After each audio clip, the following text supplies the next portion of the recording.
My girlfriend said, real men don't snoop through their girl's phone while hiding her screen from me. I said, you're absolutely right. Then I hired a private investigator instead. The photos he delivered made her wish. I, 31 male, am writing this from my now empty apartment, still processing what the last month revealed about my girlfriend, Jade, 29. The private investigator just left after dropping off his final report. My hands are literally shaking. We'd been together 3 years, living together for 1. Everything seemed normal until about 4 months ago when Jade got weird about her phone. Not just protective, actively secretive. It started small. She'd angle her screen away when texting, put it face down during dinner, take it to the bathroom every single time. If I walked into a room while she was on it, she'd quickly switch apps. 2 months ago, I finally brought it up. Me. Hey, you've been pretty private with your phone lately. What? No, I haven't. You just hid your screen when I sat next to you. I didn't hide anything. Why are you watching what I'm doing? Me, I'm not watching. I just noticed. Real men don't snoop through their girls' phones. It's controlling and toxic. I never asked to go through your phone. But you want to, I can tell. My ex was like this. Always needing to know everything. It's exhausting. I literally just asked why you're being secretive. See? This is what I mean. I can't even text without you making it a thing. Do you not trust me? Classic deflection, right? But it worked. I felt guilty for even bringing it up. The behavior got worse though.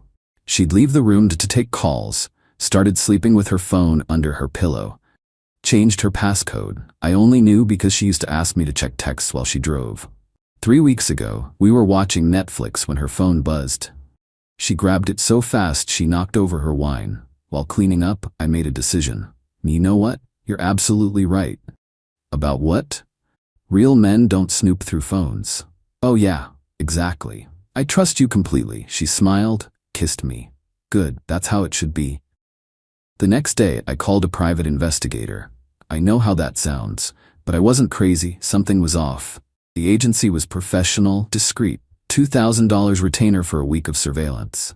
I figured either I'd waste $2,000 and feel stupid, or I'd find out what was really going on. The PI, Rick, was a retired cop. Very matter of fact.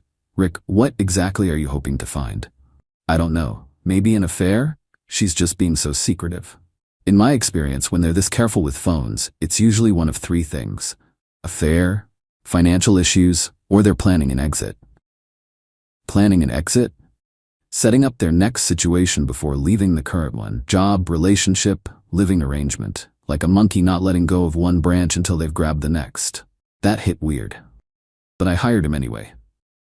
Update 1. Rick called after 3 days. We need to meet. Not over the phone. We met at a diner downtown. He slid a manila envelope across the table. Before you open this, I need to ask, is your girlfriend involved in any business ventures you know about? Me, no. She works in marketing for a tech startup. Take a look. The photos were confusing. Not what I expected at all. Jade at a storage unit facility, loading boxes. Jade meeting with different men at coffee shops, exchanging envelopes. Jade at the post office with armfuls of packages. All during work hours when she told me she was in meetings. Me, is she dealing drugs? Rick laughed. No, look closer at photo 6. Photo 6 showed her car trunk full of designer handbags. Gucci, Chanel, Louis Vuitton. Rick, your girlfriend is running a counterfeit goods operation. Me, what? Pretty sophisticated one too. She's got at least 3 storage units, meets with 4 different suppliers, and ships nationwide. Based on the volume I observed, she's moving serious product. I stared at the photos. My girlfriend, who complained about being underpaid at her startup, was apparently running an illegal side business. There's more.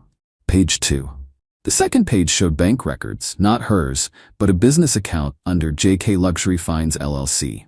Over $150 in deposits over the last 6 months. How did you? Public records search showed she registered the LLC 4 months ago. The bank info came from, let's say, traditional PI methods. 4 months ago. Right when the phone secrecy started. This is just 3 days. Want me to continue? Yes, I need to know everything. That night, Jade came home acting normal. Kissed me, asked about my day, made dinner together. The whole time I'm thinking about those photos. She left her phone on the counter while showering. Face down, of course. It buzzed with texts. I didn't touch it. Didn't need to. Real men don't snoop through phones. They hire professionals. Update 2: Rick's full report came after a week. It was devastating.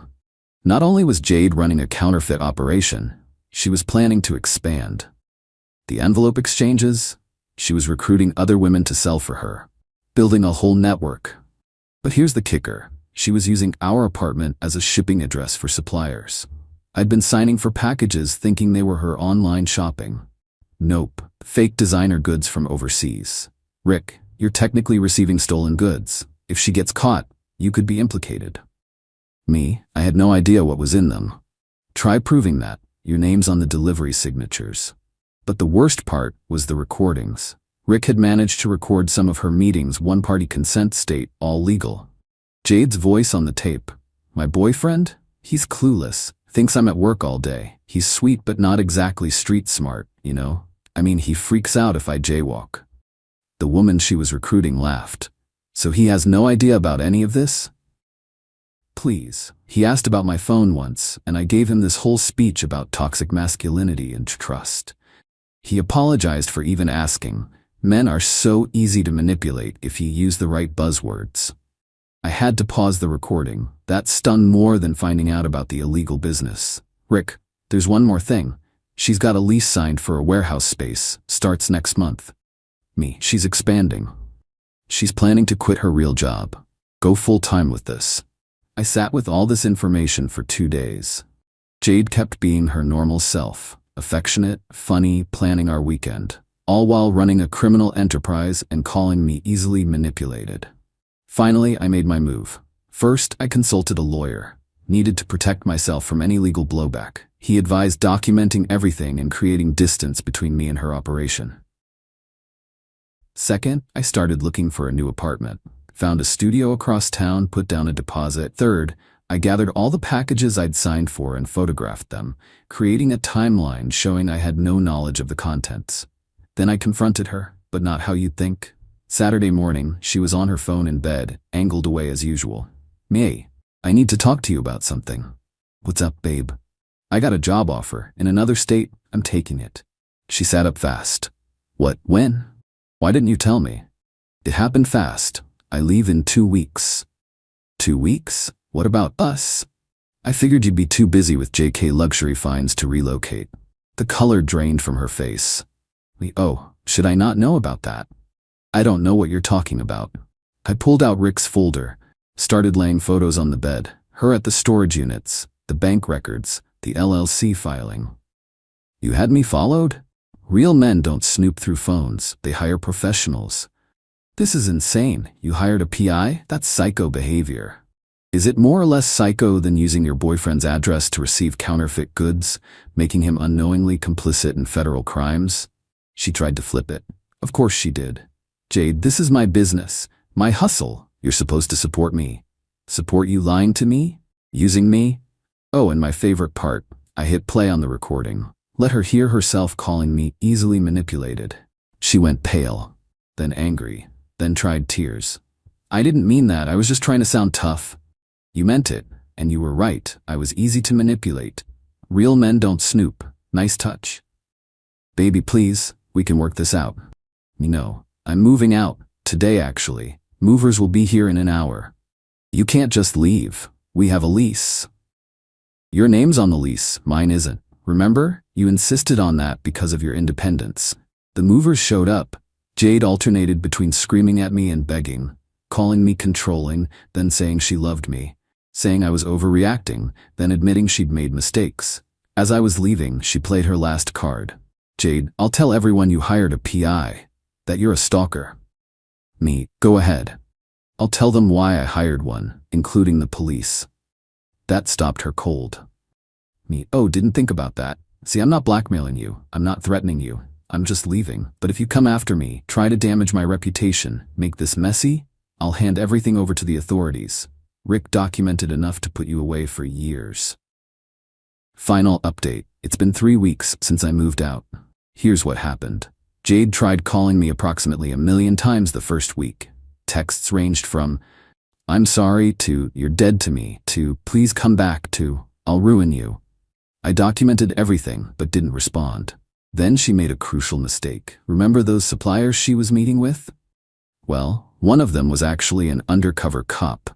The task force had been monitoring counterfeit goods operations for months. Jade's expansion plans put her right on their radar. They raided her storage units last Tuesday, found over 500 calories in fake merchandise. Her apartment, our old apartment, was searched. The warehouse she'd leased was empty but had her fingerprints everywhere. She was arrested on multiple federal charges. The news even made the local paper. Local woman arrested in massive counterfeit goods ring. Here's where her entitlement really shined. She called me from jail. One phone call, and she used it on me. I need you to bail me out. Me no. Are you serious right now? You're gonna leave me in here? Me yes. This is your fault. If you hadn't been snooping, I didn't snoop, and you were already under investigation. I just left before you got caught. I'll tell them you were involved. My lawyer already contacted them, gave them everything showing I was an unknowing victim. They were very interested in the recording where you called me clueless. Silence. You planned this. No, Jade. You planned this. You planned to use me, lie to me, and implicate me in crimes. I just refuse to be collateral damage. She hung up. Her friend Marissa reached out yesterday. Apparently Jade's looking at 3 to 5 years if convicted. All her assets were seized. The startup fired her. She's got a public defender because she can't afford a lawyer. She's devastated. Lost everything. She had everything. A good job, a boyfriend who loved her, a nice apartment. She threw it away for greed.